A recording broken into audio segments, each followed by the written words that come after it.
Some serious business to cover for just a second for Jets quarterback Aaron Rodgers, who addressed the CNN story that broke about him yesterday. And then we got some Jets related stuff to talk to in terms of what Rodgers didn't say. I'm Glenn Naughton with Jet Nation Radio and JetNation.com. Be sure to log into JetNation.com where you can register and become a part of what is the most active Jets message board on the web. So as I've said many times before, Jet Nation, we do every single thing we can to avoid the topics of politics because it's just divisive and it's not a good time. But at this point, you've got to, the damn quarterback might be the VP. You've got to talk about it. But real life stuff, more important stuff. A story came out yesterday, and if you listened to our show last night, myself, Chris Schubert, Dylan Terraman, Chris Schubert made a great point. Aaron Rodgers, this rumor came out from the New York Times saying that he was considering a vice presidential candidacy with RFK, Robert F. Kennedy. And within 24 hours, we see a smear campaign start. And this is what politics is. Doesn't matter which side of the aisle you're on. If you're going to be involved in politics, you are going to get smeared. So within 24 hours, a story claiming Aaron Rodgers questioned the validity of the Sandy Hook tragedy. This is over 10 years ago. And no one ever felt the need to say anything about a major player, major celebrity, big-time guy who's upset a lot of people in the media over the years with some of his personal opinions, some of his personal decisions. No one felt the need to say anything. These people who he reportedly said it to, who had knowledge of this Aaron Rodgers quote, didn't feel the need to share it with the rest of the world that this is who he was. The second his name is tied to a political campaign, here we go. Here's this thing that we, for some reason, haven't been telling anyone for over a decade. So as Chris Schubert said last night, Jets fans don't have to take this seriously if they don't want to, but somebody in the media sure is. Because if they were taking the this is so silly, why are people even talking about it approach, there would have been no need for the smear campaign.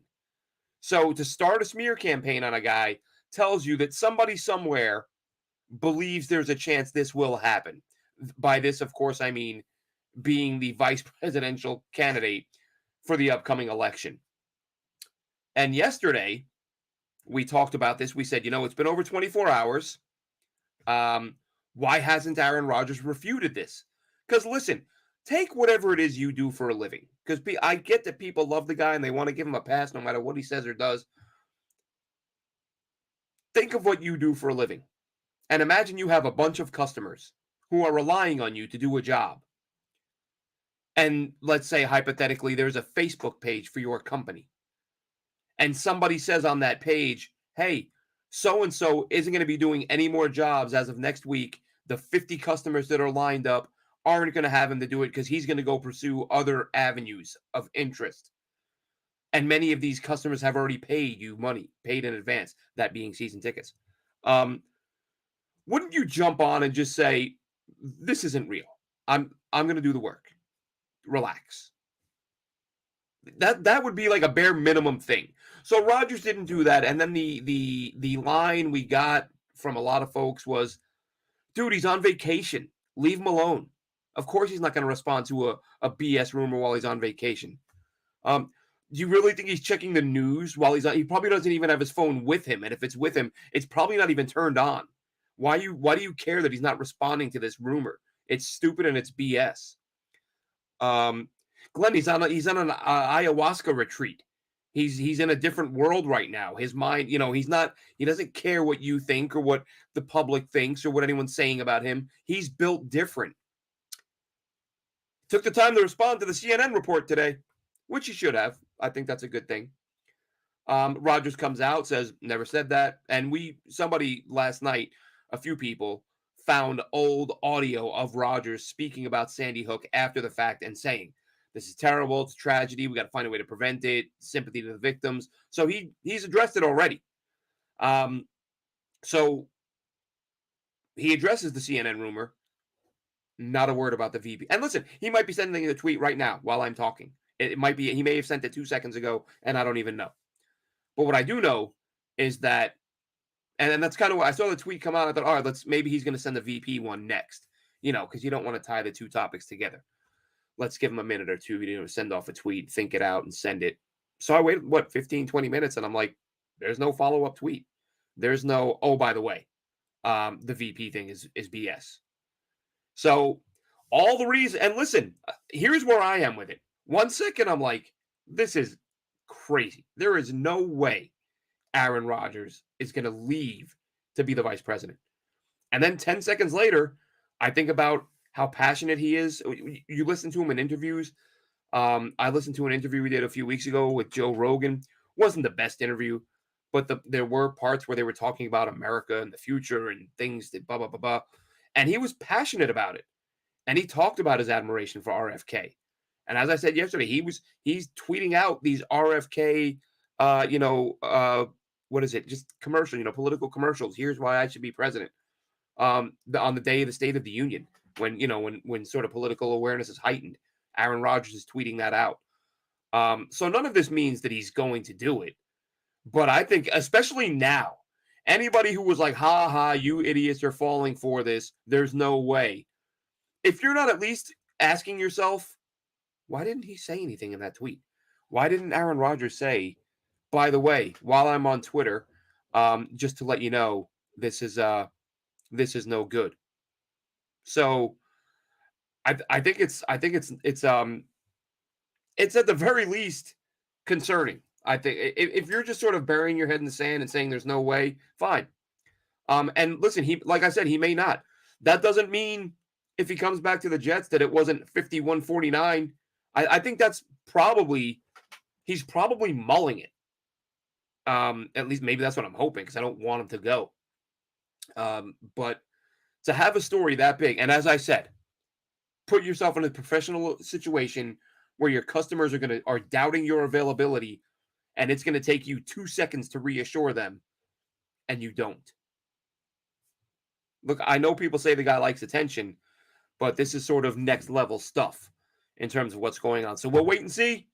A couple weeks, RFK is supposedly announcing his VP candidate or his running mate, and doing it not far from where Aaron Rodgers played his college football in California. So it's going to be wild. I want it to not be Rodgers. But listen, if it is, that's really the next question. Is what does this mean for Joe Douglas and the Jets in terms of their future? Right? If you look at where this Jets team was last year on opening day, we've talked about it before. Almost universally, yes, there's always the outliers, but universally, people were predicting deep playoff runs, possible Super Bowl appearance. That's the roster Joe Douglas put together. The general consensus was this team's going to make a deep playoff run and they might go to the Super Bowl. Then Aaron Rodgers gets hurt, and then the entire offensive line gets hurt. And the thought process, at least for myself, I know there were some people saying you got to make a change at GM. I thought that was insane, because you literally, what the GM just assembled. You're looking at the roster on paper. It's not like you looked at the roster on paper and thought it was going to be great, and they went out there and played and they stunk, and you were like, oh, well, we were wrong and the GM was wrong, so he's got to go. You put a roster together that people thought would make a run to the Super Bowl. Quarterback last 4 plays, linemen falling left and right every single week. So the whole thought was, at least mine, and Woody brought him back. I kind of thought he's going to come back. Like, you don't fire the guy for things beyond his control, right?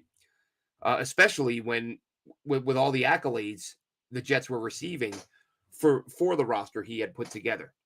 Now, if Aaron Rodgers retires,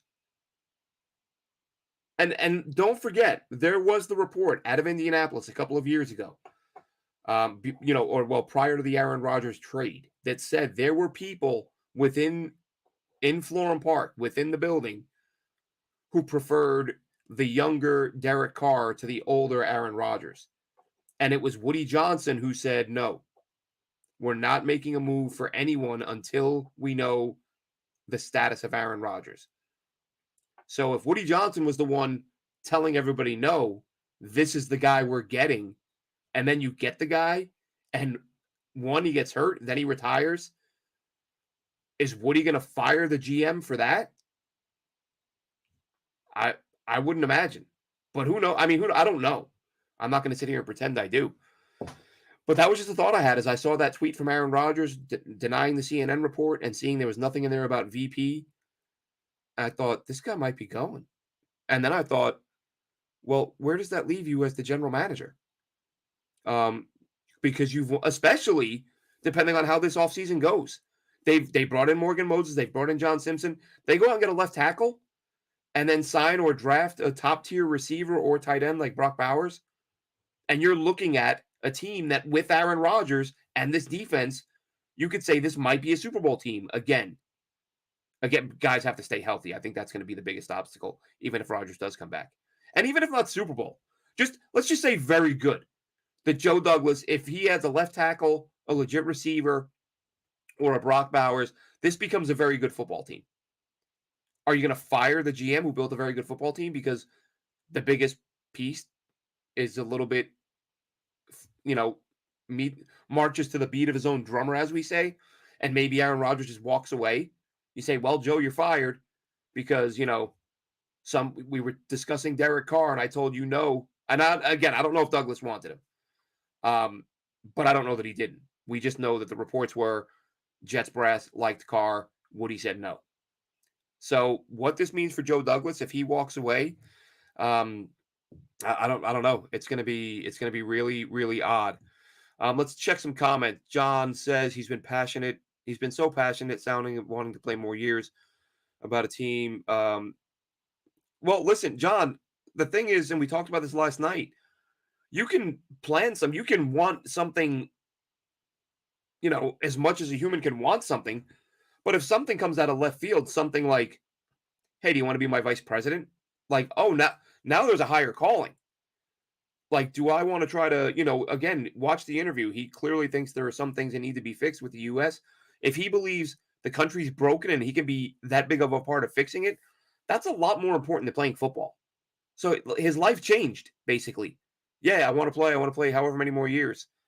And, my concern, when we talked about this last night on the show, I hope he's not a guy who's thinking, oh, I can do both.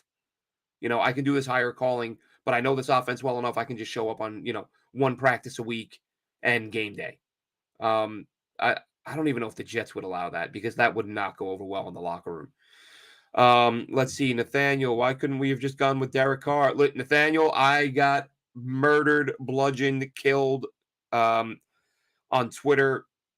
I was a Carr guy all along. Not that Carr is the better player, but Carr is the guy who gives you 5, 6, maybe 7 years of quality quarterback play. Whereas you don't know what you're getting with Aaron Rodgers. You didn't get year one. You might not get. He may never play for the Jets again. And he might play great this year, and then he might start to decline. He might start to decline this year. You don't know what you're getting once a quarterback hits his 40s. We've seen Drew Brees. Tom Brady's the outlier. But how many quarterbacks? Most guys don't play that long. And when they do, when they fall off quickly. So you don't know what you're getting with Aaron. I wanted Carr. I got killed for that. But I don't care. That was my opinion. Looking back now, I mean, honestly, last year it would have been a lot of the same because Carr would have taken a beating as he did in New Orleans. He got hurt there. He would have been hurt here too. But again, you'd have him for another 4 or 5 years, still in his, in his 30s, basically. If Rodgers does this, Douglas and Saleh should resign. Why? I mean, they didn't do it.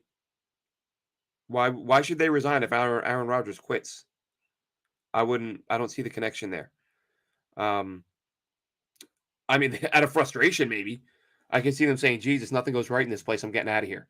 But as far as saying they should resign if Rodgers quits, that wouldn't. I mean, I'll tell you, first thing they need to do is fire Nate Hackett if Rodgers if Rodgers steps away from the game. Football news, actual football news. CJ Mosley, Jets linebacker CJ Mosley was due $21 million this year. Restructured his deal. It's now a 2-year deal.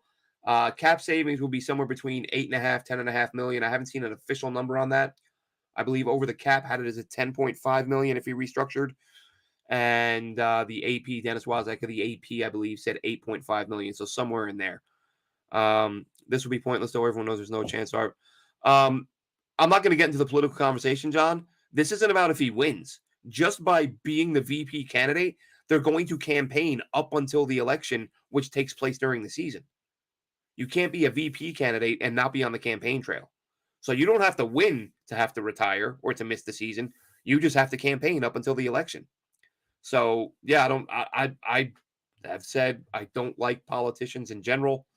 Um, I yeah, I'm not. Who wins? I don't think every election. I don't feel like anybody wins. And it'll be the same this time around. And Aaron Rodgers, if he were to take the nomination, the VP nomination, they would not have to win for him to miss the season. They would start campaigning, and elections in November. They'd be campaigning up until then. Up until then, season starts in September. So you're talking pretty much 3/4 of the season. And that was the thing, John. I don't think they'll get stuck with Zach. I think they'll make a move. They'll draft somebody, and that's the other thing. If you missed it, talked about it last night. If Aaron Rodgers is definitely not doing this, I understand, and this is what I said last night. I'll say it again. I understand that come combine time, teams will do due diligence. They'll meet with players they may not have a chance to get, or they'll meet with players. Not only will they not have the chance to get, but just that they have no need for. But for the Jets, I really thought this offseason we would see less of that because of the urgency, because of the fact you've got to win, the fact that you don't have as many picks in the past. You've got to be so efficient in what you're doing. The Jets arrive in Indy, and they're meeting with all the top quarterbacks. And I was ripping my hair out. I was like, what is going on right now? They've got to be meeting with guys that they are going to pick. Why are you sitting in the top 10 with a Hall of Fame quarterback, no offensive line at the time, and you're meeting with guys who you, even if they fall to you, you will not be picking? Maybe not the case. And maybe those guys won't be falling to the Jets. There is some speculation that 4 quarterbacks could go in the top 5, which, Marvin Harrison would be the one non-quarterback, or 3 in the top 4. As much as I love Brock Bowers, I think he goes to San Diego. And then I think the tackles. Arizona now needs a tackle. They released DJ Humphries. And Tennessee needs a tackle. So that could be Alton Fashanu gone. Bowers gone to San Diego. The quarterbacks will be 3 of the other picks. Marvin Harrison Jr. will be up there. So it's not as if they won't get a player, but they won't. They're unlikely to have a shot at the top 2 tackles. Talais Fuaga, interesting note on him. I mentioned this last night as well. Jim Nagy, who runs the Senior Bowl, shot out a tweet to say that Fuaga was having his pro day and referred to him as a left tackle. So I don't know. I mean, he could be just trying to pump up the guy because he plays in the Senior Bowl and Jim's looking out for him. I don't know if he's viewed in that light anywhere else. Arizona. I did see Ritter was on the block. Okay, so John says Arizona traded for Desmond Ritter. Okay, they'll still need a tackle. Let's see. 26th. Last night's show, you guys had Mike Williams as your number 1 target. If healthy, no brainer. Yeah, listen, at this point, when you're at this point in free agency, you're not getting elite guys. They don't have the money for it. I don't think they want. I don't have a problem with a GM who doesn't want to grossly overpay for it. Like, I thought Calvin Ridley would be a Jet, and then I saw the money he got. Calvin Ridley is being paid like a first ballot Hall of Famer. $50 million guaranteed, $25 million a year. I'm not mad the Jets didn't do that. I'm not. And listen, I did a thing a couple weeks ago or whatever on the salary cap. For people that say, why are you worried about Woody's money? I'm not worried about Woody's money. I'm worried about being able to retain quality players. Do you really want to be in a situation where Joe Douglas grossly overpays for 2 or 3 guys?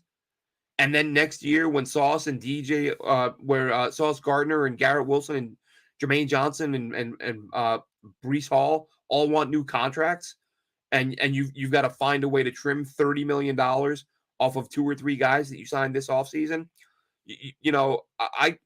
Joe Douglas is definitely betting on himself here, and I can respect the fact that he is basically there is some planning for the future in what he's doing. He's not saying this is it. I got to win this year or I'm out, so I'm going to spend all the money. He's not doing that. Joe Douglas is proceeding as though he expects to have a good season and to be back next year, or he doesn't want the job anymore. I don't know, but he's not going on the crazy wild spending spree that some people were hoping for.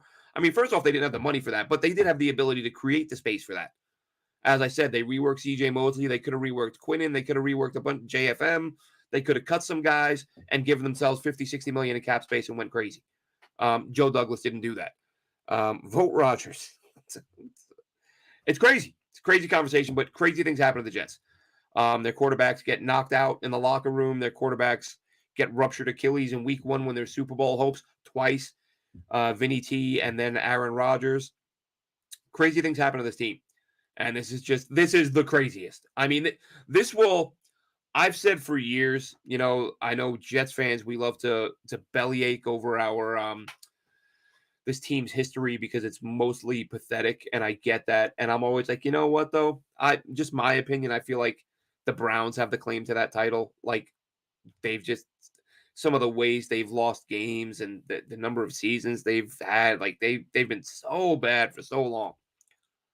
If the Jets lose in another season where they're, if they put that roster together and it looks like it could be a Super Bowl or a deep playoff run, and they lose their Hall of Fame quarterback because he decides to go run for president or vice president, the Jets get the crown as the most snake bitten franchise in the NFL, because that's just absolutely bizarre.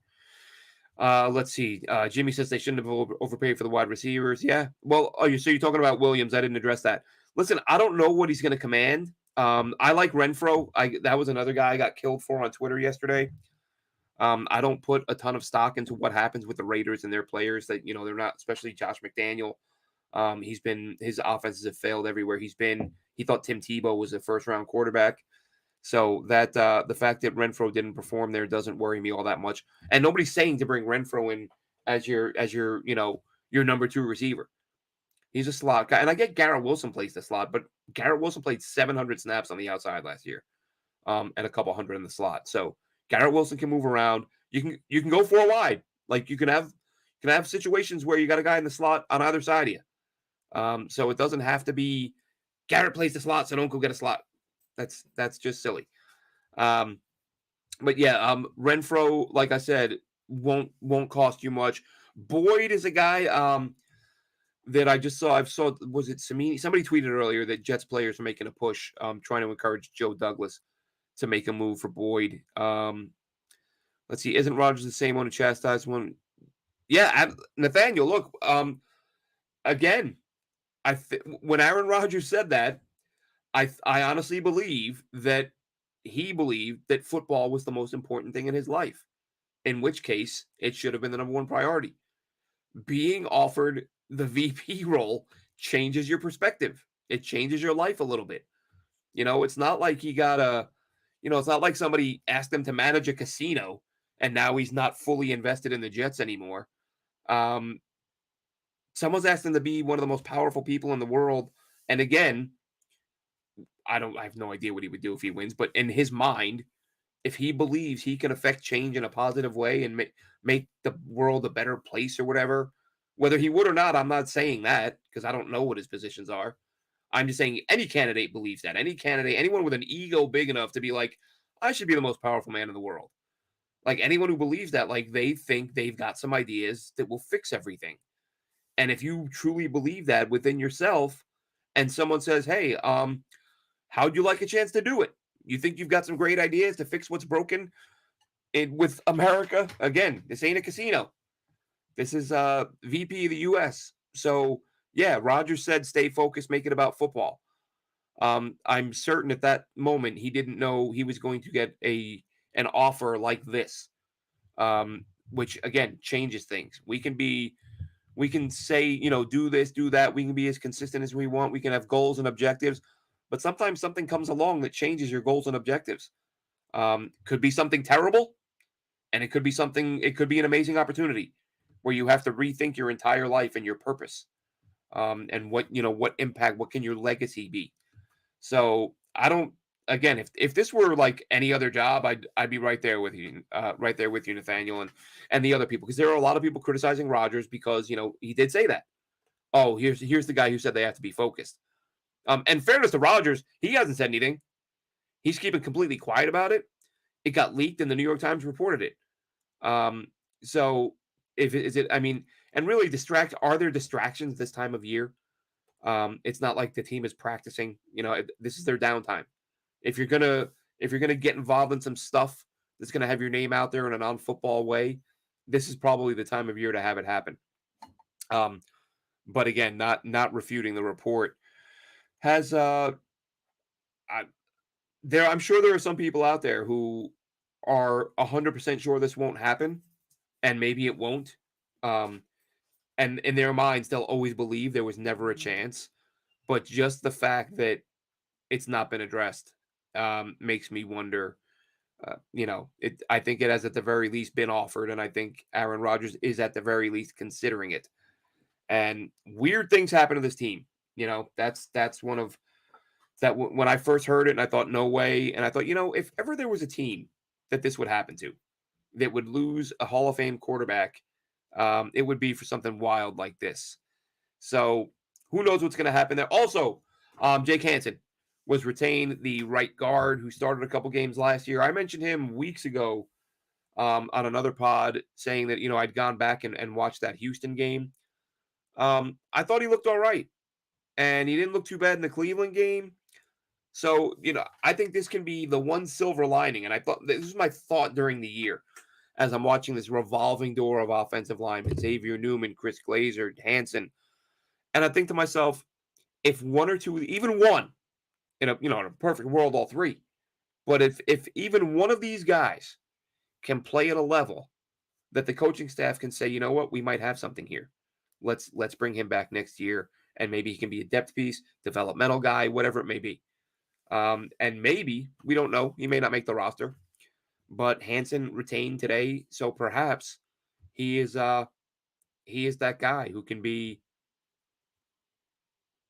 he's that guy who can be a depth piece for the future. And I'm just checking the old Twitter right here before we sign off, see if there's anything really to discuss or get into. And